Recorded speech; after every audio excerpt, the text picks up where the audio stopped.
Next up, at UFC 310, we have Clay the Carpenter Guida taking on Chase Hooper. Clay Guida, 38-24 in his career. He is only 2-3 in his last 5, and he is on an unfortunate 2-fight skidorooski. Taking on Chase Hooper, 14-3 in his career, 4-1 in his last 5. He is on a nice 3-fight win streak. Clay Guida is a legend. We've talked about him many, many times on this show. I believe he was was he your first winning underdog lock of the week? The very first ever lock of the week winner. The very first ever lock of the week was Antonio Carlos Jr. He lost. Next week was Clay Guida.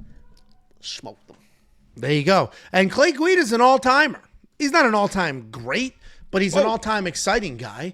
And if you've been watching this sport as long as I have, Clay Guida is a guy that will live in infamy. He has more than one fight that are and should be in the UFC's single fight Hall of Fame. The guy's an absolute animal. Comes forward with as much cardio as you could ever need for 20 rounds, let alone 3.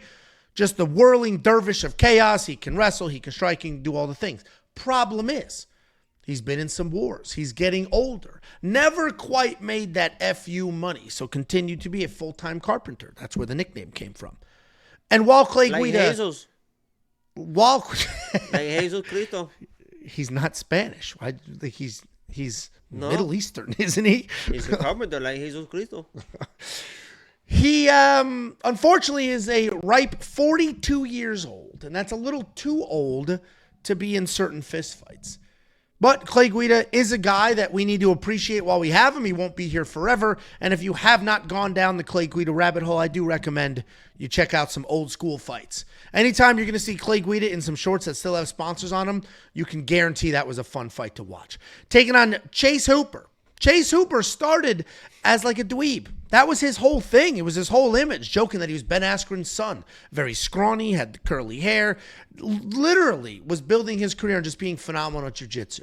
It didn't take long for him to get bullied by a couple of full-grown men before he was like, yeah, I should probably work out and work on all my other skills. And he has been working on those skills. He has been thickening up. He has been becoming a man right in front of our eyes. Thicken it up, huh? Attaboy, Chase, thicken that thing up, baby.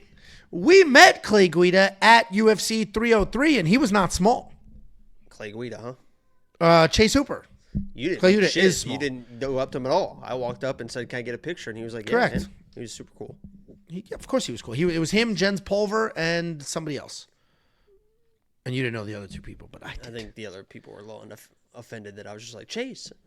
I think Jens Pulver was for sure. Guy's an all-timer. First ever lightweight champion of the world. First ever lightweight champion of the world. You're like, excuse me, old man. This is Chase fucking.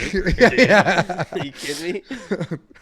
Anyway, he was not small at all. Like Chase Hooper is thickening up, is putting in the work, is evolving those skills. He just dropped with raw manpower the team alpha male striking coach, and then obviously pounced and submitted him. This is also a rematch. Chase Hooper and Clay Guida fought in a Fury grappling match. Clay Guida shot a takedown. Chase Hooper stuffed it, took his back, and just absolutely ragged. Oh, so maybe he's not as big as I thought he was. Because if you're he's huge. If you're 5'6", he's huge. And he absolutely smoked Clay Guida on the ground. Obviously, Clay's the one who took the shot. It's not as if Chase Hooper shot a double, picked him up, and slammed him, but he stuffed the takedown, took his back, literally did whatever he wanted to do, and ultimately finished with the calf slicer. I do unfortunately feel that this fight will be the same. Certainly, if Clay Guida doesn't shoot, we probably have a kickboxing match. I don't know if Chase's takedowns have gotten that much better, but Clay Guida's older. He's slowing down. He fought an old man in his last fight, and he looked slow then. Against a young guy like Chase Hooper, evolving as quickly as he is. Chase Hooper should dominate this fight, minus 1,000. Unfortunately, there's not a lot of value there, but I do believe those odds are correct. What do you think, Jakey Boom Balats? Yeah, this is pretty easy to break down. If it hits the ground, he's probably going to look like a minus 1,000, minus 800 favorite, because that's exactly what he looked like in a previous grappling match, right? Now, it was a little bit of a weird situation, right? Because they weren't supposed to leg lock, and then all of a sudden he's got this calf slicer, and it's like, is he allowed to do that? But he is allowed to do that. So it was a weird type of situation. I don't think Clay was like properly defending leg locks type situations because they're not allowed to leg lock when the UFC fighters are grappling. But I think regardless, Chase Hooper is a good enough grappler that if it goes to the ground, he's probably going to be very dominant. If he can't get the finish, he's going to do enough, maybe a TKO situation like he has. But if it doesn't go to the ground, people have somehow determined that Chase Hooper is this phenomenal striker that can still dominate if this fight doesn't go to the ground because he landed one punch against Slava. Now, I'm not saying that he can't, but I'm saying that if you were pricing this fight as a pure kickboxing match, which it very could easily turn into because Chase doesn't have the best takedowns and Clay knows how to wrestle. And Clay has not shot takedowns before. If you look at some of his fights, he's not shot takedowns before and he's comfortable striking. And he knows the dangers already. If he didn't already know the dangers, he might be grappling, but he knows the dangers that will go into the ground will take it. So, if this was priced at just a kickboxing match between Chase Hooper and Clay Guida, I don't think you're going to take Chase Hooper at minus 1,000. It's probably going to be Chase Hooper by minus 150. So it's a little bit of a concern for me because I don't know if this is guaranteed to go to the ground. If it does, Chase should smoke him. But if it doesn't, Clay Guida can hold his own against fucking Chase Hooper and fucking in and out boxing. And those takedowns are going to be that are already not great. The way Clay Guida fucking moves around in there. I mean, if you already don't have good takedowns, he's a tough guy to find. It could get interesting. Yeah, I mean, I don't disagree with those points. I still think Chase Hooper wins almost no matter what. I do think he can win a kickboxing. Yeah, it's and I think he can too. I mean, he's a long, rangy guy for the division. Clay's not like a fantastic. I'm just saying he's just busy. Yeah. It's a lot more interesting for sure. But this is one of those weird fights where Chase could just look like he's supposed to look, and then nobody cares. Yeah, and unfortunately for fans like myself, age matters, and you will see your favorite fighters slow down, fall off, and not be who they once were. And it's more than a number inside of a cage. DraftKings Fantasy, $9,700 to $6,500. This comes down to if Jacob is correct and Clay Guida is not shooting any takedowns and Chase doesn't shoot any takedowns either, and it's just a kickboxing match where Chase is pretty much in control, he will win the fight, but he will score like absolute dog shit in DraftKings Fantasy. If this does end up on the ground, then Chase will probably do what he did last time and will look fantastic in DraftKings Fantasy. So that's a decision you're going to have to make with what you think will happen in this fight. But I'm very confident that Chase will win. DraftKings Fantasy is a whole different world. If you do want to check out all the picks, the bets, the tools, the round line leans, and more, 18 units of bets on the board right now. WeWantPicks.com. Click Become a Member to the top. $2 super chat from Phil Bacon. T-shirts are on the way. He has sent T-shirts for mail day. Extra large for Big Ange, medium for Jacob. It's Joshua Van Week.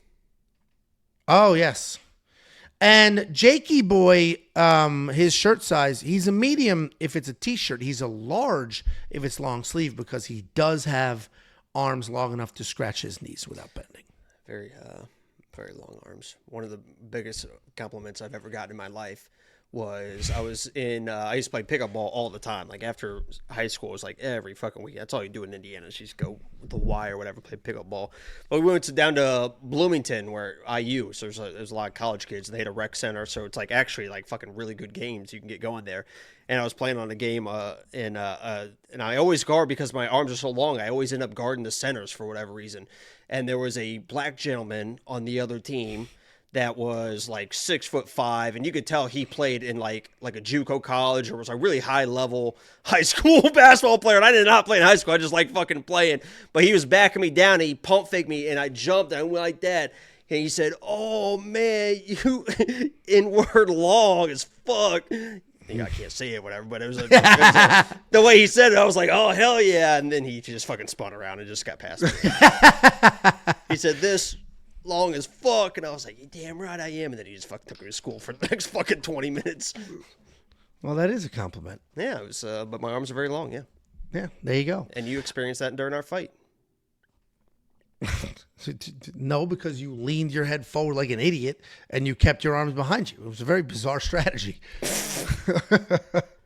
Yeah, all I heard every 20 seconds was hands up from Sensei that was just watching. That was just like ref or whatever. He was like concerned. Just, hey, hands up. Hands up. Hands up. Hands up. Hands. Just like when I went to the ground, I had like a knee shield and I was holding on to your shirt and they're like, "You gotta let that go." I'm like, "I'm not fucking letting that go." "No, you gotta let that go." I'm like, "No, I'm not gonna let that go." I know what's gonna happen as soon as I let that go. What is funny, so obviously you and I had that it wasn't a fight, but it was close-ish. I was surprised. I was like, oh, shit. I knew Jacob worked out. He's a little stronger than I thought he would be.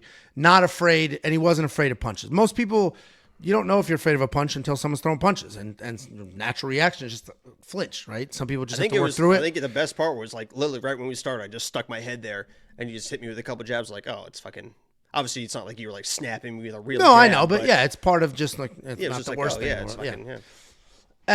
So this past weekend, it was bare knuckle too. Yeah. So this past weekend we went to Broken Bow, Oklahoma. It's like where people around here, you drive a few hours. It's like you rent a cabin in the mountains and you just hang out. And one of my buddies was there. It seemed like it was a good time. It was a good time. Yes. Yeah. We're gonna have the exact same good time this Saturday at my house. Will you be coming to that? Honestly, I'm officially invited. Planned on it. And until with this Amanda news, I just, it's, it really kind of pissed me off too. Is that earlier today we were like, hey, you want to go to 310? It's like, nah. Now it's like, fuck. Wish I could just fucking flip flop it. Oh yeah, go to 310 instead of this. Yeah. It's Tampa, so it'll be fun. So we were playing drinking games all day, hanging out, and you know what happens when men start hanging out? Everybody wants to challenge. Everybody wants to challenge the big guy to a sword fight. No, it was like, let's just grab me trying to wrestle. And it really did get, what party? What's going on? In a manly way. Yeah. And I've never been at a party where you get 3 tequilas in you and you start manhandling the other guys in a fucking circle. What the fucking when you're standing American around, Beauty is going on here. When you're standing around an alpha, a big dog, people are like, I bet I could throw him to the ground. I bet I can kick his ass, whatever. And didn't work out that way, and he's walking with a limp now. So, nope, because of his ankle. Because of his ankle. And he ain't gonna be walking right for a week. Because of his ankle. Point being, I was with him too. I was like, fuck, he's kind of strong too. And then, whoop, tossed him. Patrick Wilkins says, don't say thick around Angelo. He's sad he still can't eat more turkey. I'll let it be known. We got a ton of turkey left, and I made turkey salad for lunch.